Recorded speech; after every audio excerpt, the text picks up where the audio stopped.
የ10 ሚሊዮን አፍሪካውያን እንደሚያፈሰሰው ያ የቤልጂየሙ ጨካኝ ንጉስ ሊዮፖልድ ሁለተኛ ታሪኩ የተጻፈው ከዛሬ 100 ዓመት በፊት ቢሆንም ደሙ ግን ዛሬም ድረስ ያልደረቀ በዓለም ታሪክ መጋረጃ በስተጀርባ የተሸሸገ ታላቅ ምስጢር ነው። ንጉስ ሊዮፖልድ በ19ኛው ክፍለ ዘመን ማብቂያ ላይ ዓለም አቀፍ የኮንጎ ማህበር የተባለ ተቋም በፈረንሳይና በአውሮፓ ምድር አቋቋመ። ይህ ተቋም ለዓለም መንግስታት በይፋ ሲያውጅ ዓላማዬ የአፍሪካን ስልጣኔ ማፋጠን፣ ባርነትን ማጥፋትና ለሰላማዊ ሳይንሳዊ ምርምር መንገድ መክፈት ነው አለ። ነገር ግን ጨዋታው ሌላ ነበር። በታሪካዊ የበርሊን ጉባኤ ላይ ይህ ንጉስ የዓለምን ሀያላን ሀገራት በብልሃት አታለላቸው። ነፃ የኮንጎ መንግስት የምትባለውን ሰፊ ሀገር የቤልጂየም መንግስት ግዛት ሳትሆን የእሱ የግል ርስቱ አድርጎ በይፋ ተረከበ። የሚገርመው ነገር ሀያላኑ ሀገራትም በነፃ ንግድ ሰበብ ያን ሰፊ መሬት ለሊዮፖልድ ብቻውን አሳልፈው ሰጡት። ወረቀት ላይ ሀገሪቱ ነፃዋ ኮንጎ ተባለች እንጂ መሬት ላይ ግን የእስር ቤት ኮንጎ ነበረች። ንጉሱ የበግ ለምድ የለበሰ ነበር። ባርነትን አጠፋለሁ፣ ለአፍሪካውያን ብርሃን አመጣለሁ ብሎ የገባበት ምድር ራሱ ታላቁ የባሪያ አሳዳሪና የጨለመው ንጉስ ሆኖ አረፈው። ይህ ክስተት አፍሪካን የመቀራመት ሂደት ያፋጠነ ትልቅ የፖለቲካ ቁማር ነበር። አንድ ግለሰብ ሰፊ ሀገርን እንደ ግል ሀብትና ሪል ስቴት መግዛት የሚችልበት አደገኛ ቅድመ ሁኔታ ተፈጠረ። ይህም ለቀጣዩ የኢኮኖሚ ብዝበዛና ለሰው ህይወት ታላቅ መስዋዕትነት መሰረት አለ። ልክ በዚያን ወቅት በዓለም ላይ አስደናቂ ነገር ተከሰተ። የመኪናና የብስክሌት ጎማ ፍላጎት በከፍተኛ ሁኔታ ጨመረ። ኮንጎ ደግሞ በተፈጥሮ የጎማ ሀብት እጅግ የበለጸገች ምድር ነበረች። ንጉስ ሊዮፖልድ ይህንን ወርቃማ ዕድል አይቶ ዝም አላለም። ከፍተኛ ሀብትም ለማካበት ወሰነ። ንጉሱ ፎርስ ፑብሊክ የተባለ ጨካኝ የግል ጦር አቋቋመ።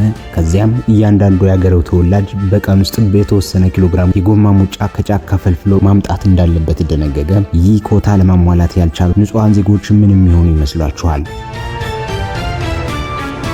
እጃቸውና እግራቸው ይቆረጥ ነበር። መንደሮቻቸውን በእሳት ይቃጠሉ ነበር። የአውሮፓ ከተሞች በኮንጎ በፈሰሰ የደም ዝናብ በፎቅና በህንጻ ሲያጌጡ፣ በኮንጎ ጫካ ውስጥ ግን ከ10 ሚሊዮን በላይ ንጹሃን በረሃብ በበሽታና በጭፍጨፋ ህይወታቸው ያልፍ ነበር። የጦር መኮንኖቹ ጥይት እንዳላባከኑ ለንጉሱ ባለስልጣናት ለማሳየት የተቆረጡ የሰዎችን እጆች በቅርጫት ሰብስበው ማስረከብ ነበረባቸው። ይህ ወታደራዊ ሽብር በኮንጎ የስነ ህዝብ መዋቅር ላይ ከፍተኛ ጥፋት አድርሷል። ሀገሪቱ ዛሬም ድረስ የምትታመስበት የጎሳ ግጭትና የውስጥ አለመረጋጋት ዋነኛው መሰረት የጣለው ይህ የሀብት ዘረፋና ሰብአዊነት የጎደለው አስተዳደር መሆኑን የታሪክ ምሁራን ዛሬም ድረስ ይስማማሉ።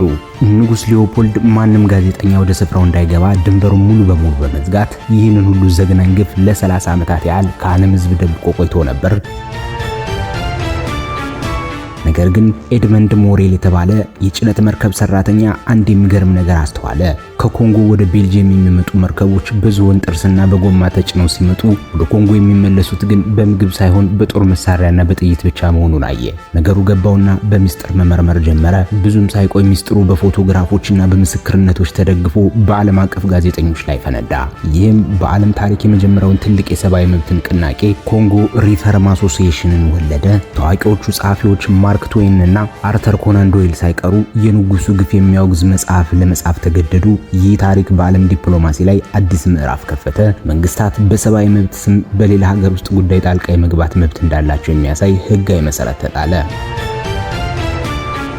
ነገር ግን ይህ ጣልቃ ገብነት ራሱ ዛሬም ድረስ ለሌላ የፖለቲካ መጠቀሚያነት እየተገለገለ ይገኛል። ዓለም አቀፍ ጫናው በበረታበት ወቅት ንጉስ ሊዮፖልድ በ1908 ዓ.ም የኮንጎን ግዛት ለቤልጂየም መንግስት በቢሊዮን ዶላር ለመሸጥ ተገደደ። ነገር ግን ግዛቱን ከማስረከቡ በፊት በኮንጎ የፈጸሙትን አሰቃቂ ወንጀሎች የሚያሳዩ ሁሉንም ሰነዶችና መዛግብት ለቀናት ያህል በእሳት አቃጠላቸው። ባለስልጣናቱም ኮንጎን እሰጣቸዋለሁ፣ ነገር ግን ያደረጉትን ታሪክ አያውቁትም ብሎ በኩራት ተናገረ። ያከማቸውን የቢሊዮን ዶላር ሀብት ደግሞ በሚስጥር ወደ አውሮፓ ባንክ አካውንቶችና ለቅንጦት ቤተ መንግስቶቻቸው ግንባታ አዛወረው። የሚገርመው የቤልጂየም መንግስት የንጉሱን ግፍ እንደማያውቅ ሆኖ ቢያስመስልም በኮንጎ የሚመጣው ሀብት ግን ሀገሪቱን በድምቀት ሲገነባበት ቆይቷል። ይህ ታሪክ የአውሮፓውያንን ግብዝነት ትልቅ ማሳያ ነው። ይህ ሽግግር የኮንጎን ነጻነት ፈጽሞ አላመጣም። ይልቁንም ብዝበዛውን ከግለሰብ ወደ መንግስት መዋቅር አሸጋገረው። የቤልጂየም ኮንጎ በሚል ስም እስከ 1960 ዓ.ም ድረስ የቀጠለው ቅኝ ግዛት የሀገሪቱን ተፈጥሮ ሀብት በተለይም ዩራኒየም ማቸውን ለምዕራባውያን ጥቅም ማጋበሽ ማድረጉን ቀጠለ። ኮንጎ ዛሬም ድረስ በዓለም ላይ እጅግ ባለጸጋ የተፈጥሮ ሀብት ኮልታን፣ ኮልባት፣ አልማዝ ያላት ሀገር ብትሆንም ህዝቧ ግን አሁንም በድህነትና በጦርነት እየማቀቀ ይገኛል። ለአዲሱ ዘመን ስማርት ስልኮችና ለኤሌክትሪክ መኪናዎች የሚያስፈልገውን ኮልታን ለማውጣት ዛሬም ድረስ በሺዎች የሚቆጠሩ ህጻናት በኮንጎ ማዕድናት ውስጥ በባርነት መልክ እየሰሩ ይገኛሉ። ዛሬ በኮንጎ ላይ የሚካሄደው ጦርነት የውስጡ ጎሳ ግጭት ይመስላል እንጂ ከጀርባው ግን ትልቅ የዓለም ቴክኖሎጂ ኩባንያዎችና ጎረቤት ሀገራት ሚስጥራዊ የጦር መሳሪያ ድጋፍ አለበት።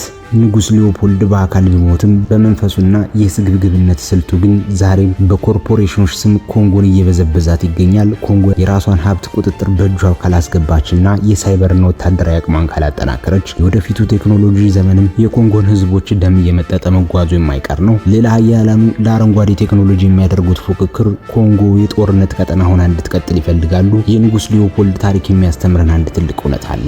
የእባብ እንቁላል ቅቤ ቢቀቡትም አይለሰልስም እንዲሉ የዓለም ፖለቲካ በበጎ አድራጎትና በዲፕሎማሲ ስም ቢቀባባም ከጀርባ ያለው ስግብግብነት ግን ያው የ10 ሚሊዮን ንጹሃን ደም የፈሰሰባት ኮንጎ ዛሬም በሌላ መልክ እየተበዘበዘች ነው። ይህ ዘግናኝ የዓለም ታሪክ ምዕራፍ ሀያላኑ በአፍሪካ ላይ የፈጸሙትንና ዛሬም የማያቋርጠውን በደል በግልጽ ያሳየናል። የዛሬውን የታሪክ ማህደራችን በዚሁ ጨረስን። በሌላ ጊዜ አስገራሚ የዓለም ታሪኮችን ለማየት ይህንን ቪዲዮ ላይክ፣ ሼር እና ሰብስክራይብ በማድረግ የቻናላችን ቤተሰብ ይሁኑ። በሌላ ታሪክ እስከምንገናኝ ድረስ መልካም ቆይታ።